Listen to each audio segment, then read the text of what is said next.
everyone, and welcome to Slipjoint Sawyer. Today we're going to be taking a look at my 3 best or highly recommended traditional slip joints. 2 are incredibly traditional, one's a sort of a modern take on traditional, but it's a traditional pattern, so I've included it as I think it counts. But imagine the satisfaction of owning a sort of a timeless piece of craftsmanship or engineering that's not only incredibly practical, but it's also steeped in heritage. And you don't need a whole lot of money to pick these up. All of these are very reasonably priced, or what I would call sort of a budget range knife, to be honest. And this video is your ultimate guide to the top 3 budget traditional pocket knives that deliver on durability, classic style and everyday utility, all while being incredibly affordable. So here you can discover the perfect blend of tradition and value. Now, if you stay to the end of the video, I'll show you where you can pick these up for the best price possible in the UK, and it'll be very similar prices in the US as well. But the first one we're coming in with is a Delin case Sodbuster. Now, the reason I've gone for the Delin is it's incredibly affordable. It's very hard wearing. Now, you can get this thing kicked about, chucked around. It's not going to crack on you.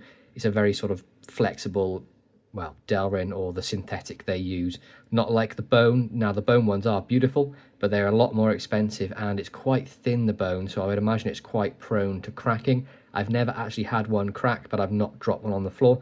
But I've dropped this countless times, and I've never had an issue with it at all. It's a traditional Sodbuster pattern, so it's pinned, and then you get the big old rivet at the end here. Normally it'd be a bird's eye, but Case have just done a big old brass rivet. Gives it the same appeal. Single blade, this one is built absolutely beautifully, and this is part of the American Workman series. Now, you can get the yellow synthetic in a carbon steel as well, or if you prefer a stainless steel, there's a black and a yellow synthetic in their True Sharp stainless steel. You get a beautiful drop point blade on this, or a Sodbuster style blade. Unfortunately, this one is one of the etched ones, but I mean, if that doesn't bother you, go all ahead. This one was bought for me by my brother as my birthday gift last year. Recently cleaned it up, but I've used this thing so much. This is in their carbon steel, which I believe is very similar to 1095, although not entirely sure what the chemical composition is, but it is USA made. Beautiful action, not the strongest of pulls. It's probably about 6 to a 6.5. UK legal, as all of these are going to be. So this one is going to bring you with a cutting edge of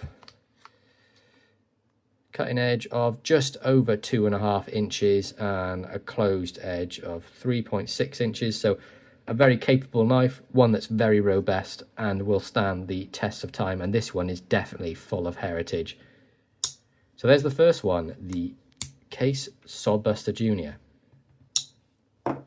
Next up, we have the modern take on a traditional pattern. This is one from Rosecraft Blades, and this is the Otter Creek Barlow. Now, the reason this one's been included in traditional knives because it's a traditional pattern. It's pin construction, which means it's traditional for me, but it's been made using modern materials and a modern sort of CNC cut, so you get a perfect knife with this. Now, I know they're not for everyone, but for me, I love Rosecraft knives. They are fantastic. You get that perfect build quality. It's all stainless steel, integral bolsters and liners. This one has some beautiful rosewood on there. Look at that. Superb colour, nickel silver pins here. You have this Otter paw etched on the bolster, which I can, take it or leave it. It doesn't bother me, but I know some people have buffed them off. And I know one member of the community, Griff, has done pinched bolsters on his, and it looks absolutely fantastic. But with this, you get a superb clip point blade. Nice tang stamp on there as well, and this is a D2 blade, so it's a tool steel, so it's going to last you a lot longer in edge retention than some of the traditional carbon steels, but it is more stainless, so it's not going to patina much. So if you like a patina, this is not going to take too much of a patina. But you can see I have got bits and pieces going on. This has been used a lot. There's a little bit of peppering towards the tip of the blade, and this one is the model number RCT020. Another fantastic option. Has a half stop and great action. And if you want to see how superb this is of a knife, if you go over to Choir Boys Outdoors, Scab over there has been using this for over 200 days, hard use, abusing it, and it is still going. It's a fantastic knife. Nice little swedging on there as well. Really comfortable in the hand in that traditional Barlow pattern.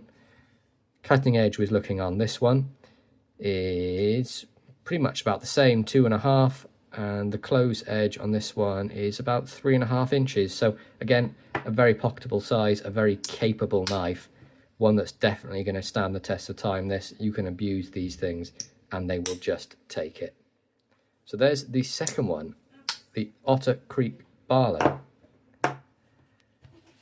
And then probably my favourite one of the bunch, and yes, I am a big fanboy for this company, but they make fantastic knives, and these ones are steeped in heritage, as I said at the start. This is a jackknife Barlow, so you have the Barlow bolster on the jackknife frame, but it has a lamb's foot blade. And this to me is absolutely superb. I love this knife. It's one that's had a lot of carry time. This is in some really beautiful stabilized beech, and these are on Moonraker knives as an exclusive from Arthur Wright & Sons. But superb fit and finish. You get C70 carbon steel, not the highest edge retention, but it's easily maintained, and you can sharpen this on pretty much anything. Lamb's foot being a very quintessentially British blade, one that's going to get a lot of work done for you, especially with that sort of sturdy point on there as well. It's not super fine at the end, so you haven't got to worry too much if you're sort of poking and prying that it's going to snap or bend on you. Not that you should be doing that with a blade anyway, but you get a beautiful edge on there, nice flat grind. Absolutely superb. And you have this little bit of a cant down on the blade so that when you're holding it in this position, it feels really comfortable for pull cuts, and you can get right down the tip for your sort of draw cuts as well. But another fantastic option. This is my pick of the three, but all three are superb in their own rights. Now, I said I'd give you the prices where they're from, so we'll bring these back up. So the case, you can get the yellow Delin, one of these, on Heine Haynes, currently for £43, and that is for the carbon steel.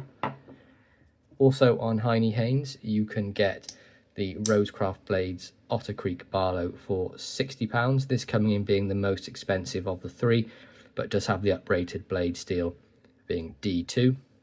And then finally, the exclusive Arthur Wright & Sons Lambsfoot Barlow, you can get on Moonraker knives for a very reasonable £50.